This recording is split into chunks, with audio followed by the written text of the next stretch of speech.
ধর্মের কল যেমন বাতাসে বাজে, এই সবগুলো এখন কিন্তু আবু সাইদ হত্যা মামলা কিংবা অন্য যারা হত হয়েছেন তাদের হত্যা মামলার আসামি। আজকেও যেমন একজন আটক হলেন। ভিসি হিসেবে আপনার মেয়াদ বাড়ানো হয়নি বলে আপনি নাকি আওয়ামী লীগ আমি নিজেই চাইনি। আমি ঢাকায় জন্মগ্রহণ করা একজন মানুষ, 4 পুরুষ ধরে ঢাকা শহরে থাকি, born and bred in Dhaka. আমি কখনোই ঢাকার বাইরে গিয়ে কাজ করিনি। জনস্বার্থে আমাকে যখন পাঠানো হলো as a challenge, I took it up. এবং ঠিক কড়াইগন্ডায় 4 বছর যেদিন রাত 12টা 1 মিনিট হলো সেদিন আমি আমার দায়িত্ব শেষ করেছি। আমার পূর্বতন ভাইস চ্যান্সেলরদের মতো আমি সারেন্ডার করিনি।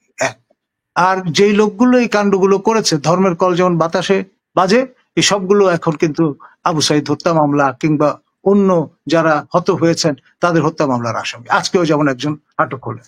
জি জি স্যার, এখন একটু বলেন তো, এই যে এসএস সাব্বির, হ্যাঁ, তরুণ একটা ছেলে ইউটিউবার, তাকে যে আটক করে রেখেছে এবং এখন আবার তাকে হত্যা মামলায় আসামি করা করে আবার তাকে জেলে ঢুকিয়ে দেয়া হলো, এগুলো কতদিন ধরে চলবে? এই ছেলেটার ব্যাপারে আপডেট আপনার কিছু জানা আছে কিনা স্যার? দেখুন, আমি যতটুকু শুনেছি তিনি আওয়ামী লীগের আদর্শে অনুপ্রাণিত একজন নবীন যুবক এবং তিনি খুব ফোকাসড। তার এই কাজগুলো তিনি এক নির্দিষ্ট মনে করে যাচ্ছেন। এখন তার এই যে প্লাইটটা, এটি আমি বলবো তিনি একজন বিবেকবন্দী, আমাদের অ্যামনেস্টি ইন্টারন্যাশনালের ভাষায় প্রিজনার অফ কনসায়েন্স। এটি করে আর যাই হোক, প্রফেসর ইউনূসের সরকার, তার হুকুমত, তার এই শাহী কখনোই মহিমান্বিত হতে পারবে না। তিনি আকাশ সমান উঁচু টল একজন ব্যক্তিত্ব বলে নিজেকে মার্কেটিং করেছেন, প্যাকেজ করেছেন।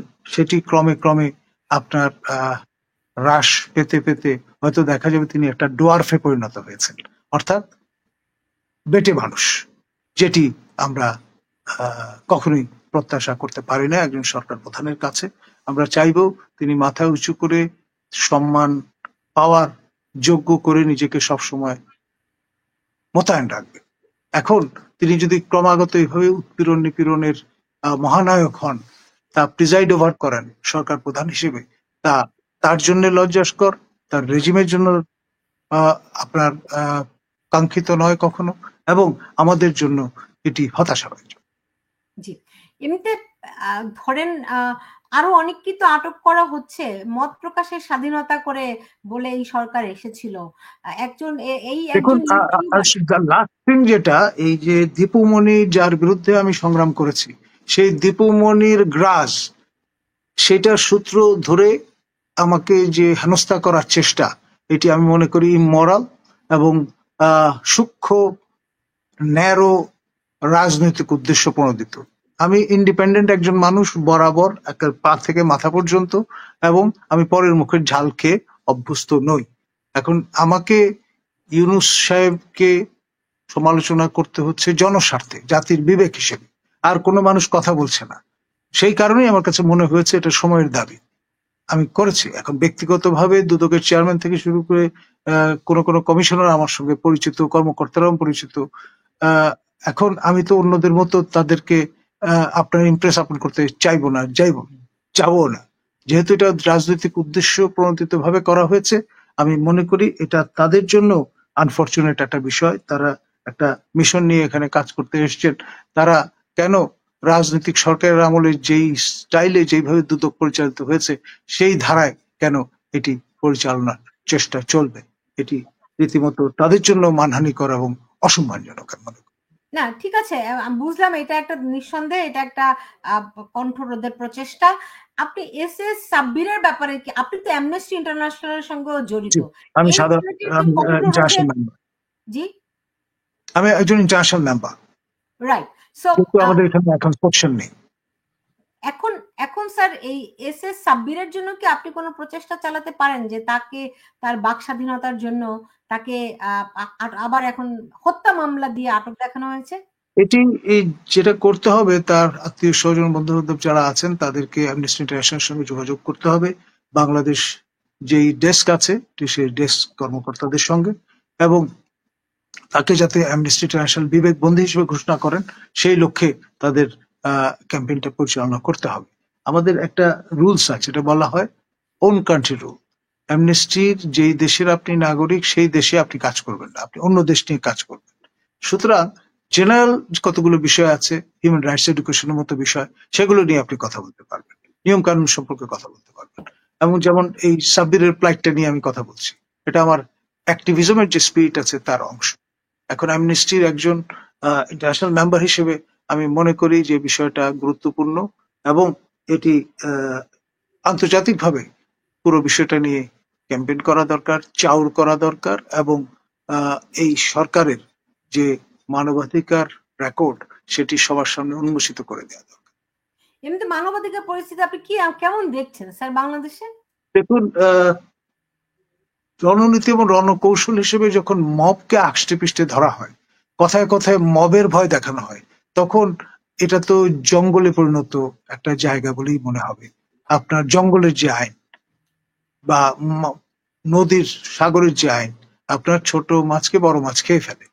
তো এই যে হামলে পড়া, ভয়ভীতি দেখানো, ঘরবাড়ি জ্বালিয়ে দেয়া, গুড়িয়ে দেয়া, এইগুলো আপনার মধ্যযুগে আমরা দেখেছি। এই 21st সেঞ্চুরি বাংলাদেশে দেখতে হবে এত বছর পরে সেই শশাঙ্কর সময় যে মৎস্যন্যায় তার পুনরাবৃত্তি ঘটবে, এটা তো কোনো অবস্থায় প্রত্যাশিত নয়। জি, এখন এখান থেকে উত্তরণের উপায় কি আছে? এখান থেকে উত্তরণের বিষয় যেটি, সেটি আমি মনে করি দ্রুততম সময়ের মধ্যে, অর্থাৎ 90 দিনের মধ্যে আপনার নির্বাচন আয়োজন করে কোন রকমের অজুহাতে এটা প্রলম্বিত না করে এই বিচার বলুন, এই সংস্কার বলুন, সব দায়িত্ব যারা নির্বাচিত হয়ে আসবেন জনপ্রতিনিধি তাদের হাতে ছেড়ে দিয়ে আপনার এই ইউনূস শাহীর বিদায় নেওয়াটা অত্যাবশ্যক। এখন স্যার আপনি যেহেতু সেনাবাহিনীর লোক বলে দাবি করেন নিজেকে, না, অবশ্যই আমি কমিশনড অফিসার, আমি বাংলাদেশ ন্যাশনাল ক্যাডেট কোরের আর্মি উইং এর একজন commissioned officer, lieutenant colonel, battalion command. জি জি।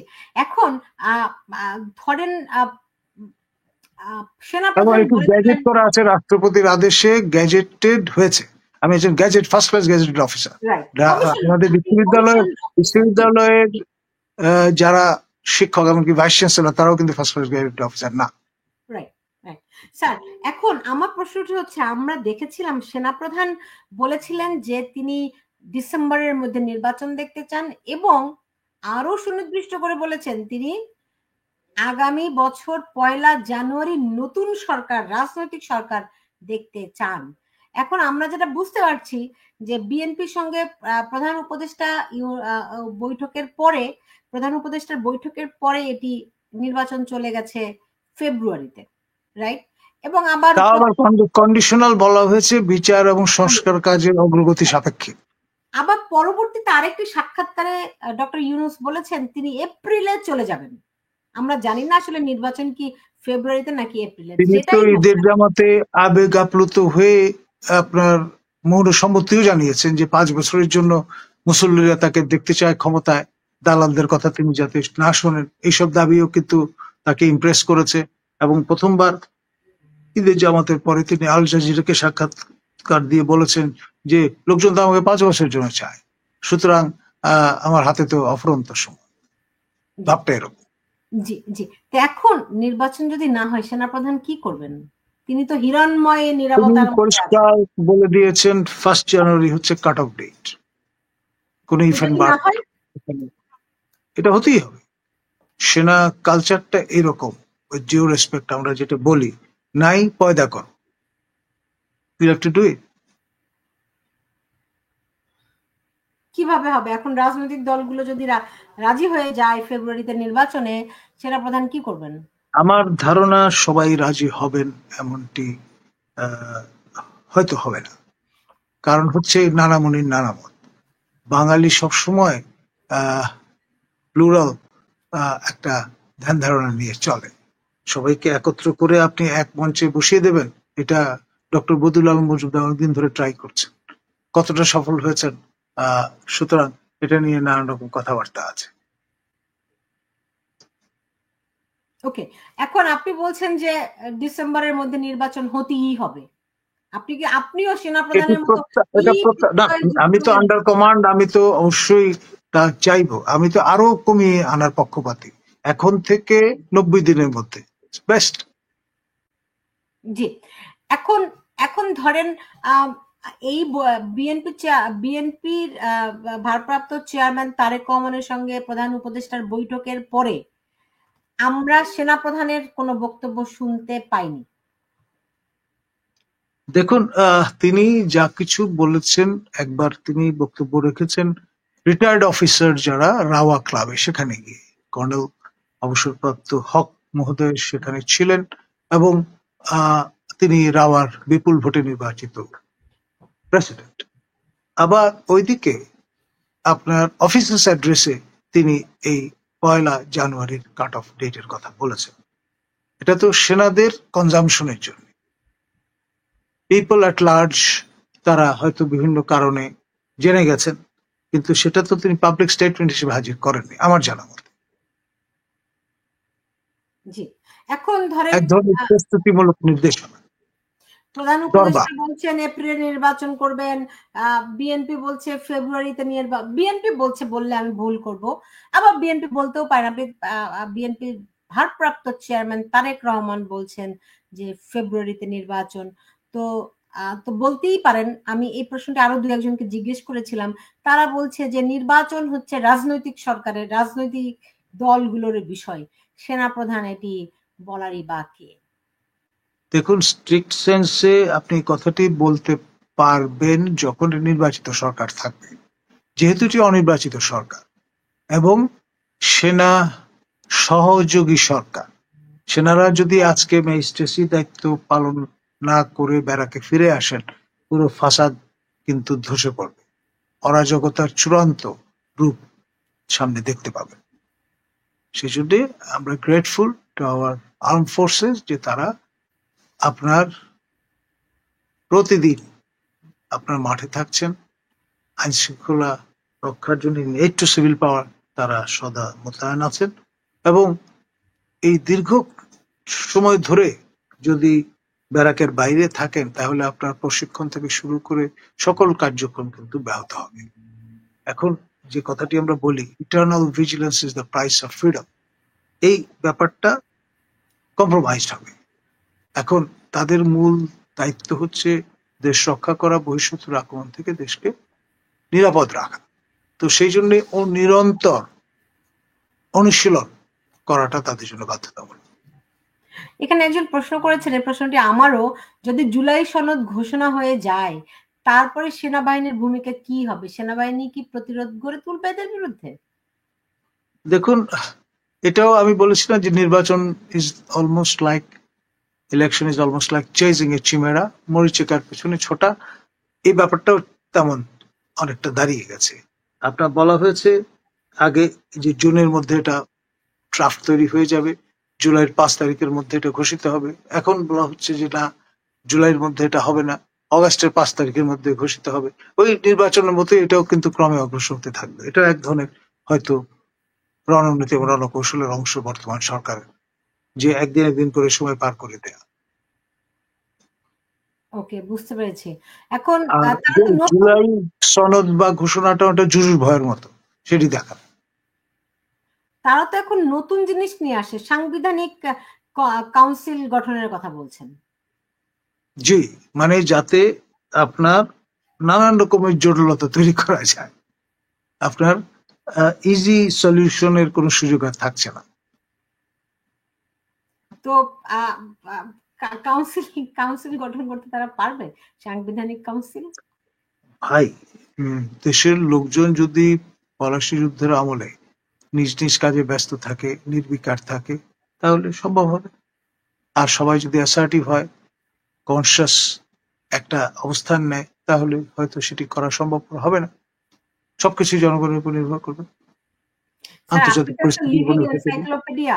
আমি আজকে আরেকটি অনুষ্ঠানে শোয়ে বলেছিলাম যে প্রধান বিচারপতিকে আমরা সচরাচর কথা বলতে দেখিনি। আমার মনে হয় আমরা এই যে প্রধান বিচারপতি সিনহা, তাকে খুব বিদ্রোহী অবস্থায় দেখেছি, এছাড়া কোনো বিচারপতিকে আমরা সেই অর্থে দেখিনি, ওই তত্ত্বাবধায়ক সরকারের প্রধান 2-3 বিচারপতি ছাড়া।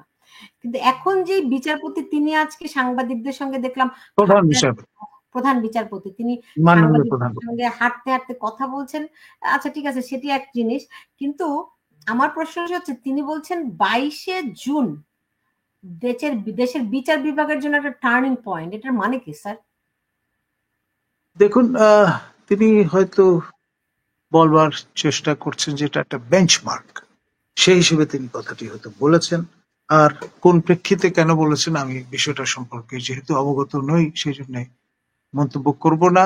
আর বিচার 22শে জুন কিছু অঙ্গনের আছে বিষয় নাকি? নিয়ে কথাবার্তা বলাটা মানে হচ্ছে এক ধরনের সাবজুডিস টেরিটরিতে ঢুকে পড়া। বিচার মানে কোনো কিছু 22শে জুন কোনো কিছু আছে নাকি? আমি এই মুহূর্তে হলফ করে কিছু বলতে চাইব না এই বিষয়ে, আচ্ছা, বুঝতে যেহেতু পেরেছি। বিচারাঙ্গন বিষয়ক বিষয় মানে নানানভাবে ব্যাখ্যা করার সুযোগ আছে। আমার একটা অভিজ্ঞতা আছে, সেটা আমি শেয়ার করব। আপনার একটি পত্রিকার অনারারি এডিটরের দায়িত্বে ছিলাম আমি, এবং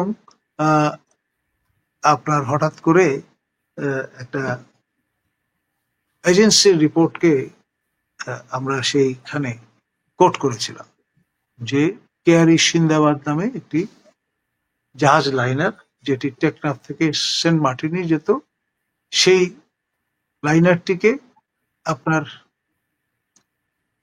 কনফিসকেট করা হয়েছে।